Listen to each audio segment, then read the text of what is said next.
সকাল ধরে মানে ওরা বাচ্চা মানুষ তো শয়তানি করে। তো শয়তানির মধ্যে আমার নানু অসুস্থ, আমাদের বাড়ি রামগঞ্জ। আমি আসছি আমার নানুরে দেখার জন্য। তা আমি যখন মেয়েকে আমার নানুরে দেখার জন্য আসছি, আমার নানুর একবার নিঃশ্বাস চলে যাওয়ার আসে। তো আমি আর আমার বাপের বাড়িতে আসি না, আমার বাপের বাড়ি এইখানে, আমার স্বামীর বাড়ি রামগঞ্জ। পরে আমি সকাল ধরে ওরা শয়তানি, বাচ্চা মানুষ শয়তানি করবে। পরে হঠাৎ করে আমার নানুরে ডাক্তার কাছে নিব, অবস্থা বেশি খারাপ, রিক্সার লাই খবর দিছে। আমরা রিক্সা নিয়ে আসলাম, আমি শুদ্ধ যাবো, আমার খালাম্মু নিয়ে যাইবো, আমার মা থাকবে বাড়িতে। আমরা ভাতার কিচ্ছু রাঁধি না, বিপদে সারা রাত আমরা সব বসা আমার নানুরে নিয়ে সব ঘুম মারা।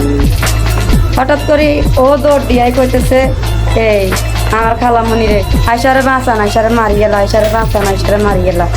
সেটা যখন কইতেছে আমার খালাম্মনি দৌড় দিছে, পিছে দিয়ে আমি দৌড় দিছি, পিছে দিয়ে আমার মা দৌড় দিছে। যাই দেখি না আমার মেয়ের মুখ টুপি হয়ে গেছে। আমি তাড়াতাড়ি করে পোলারে হাত চাবি ধরিয়ে লাইছি, এভাবে গেঞ্জি চাবি ধরিয়ে লাইছি দোনো হাতে। পাঞ্জা করে যখন পোলারে ধরিয়ে লাইছি, পোলাকে আমি কিছু করি নাই, কিছু করি নাই। পোলার আংটি টাংটি সব হয়ে গেলে পরে মেয়েরে সবাই ধরি দেখে দেওয়া অবস্থা এরকম। কেউ পুলিশরে ফোন দেয় না, আমি একা এই পোলারে আমি একা 2 ঘন্টা ধরে আসছি। আমি ধরে রাখতে একটা আমি ক্লান্ত। এটা কোথায় ঘটনাটা কোথায়?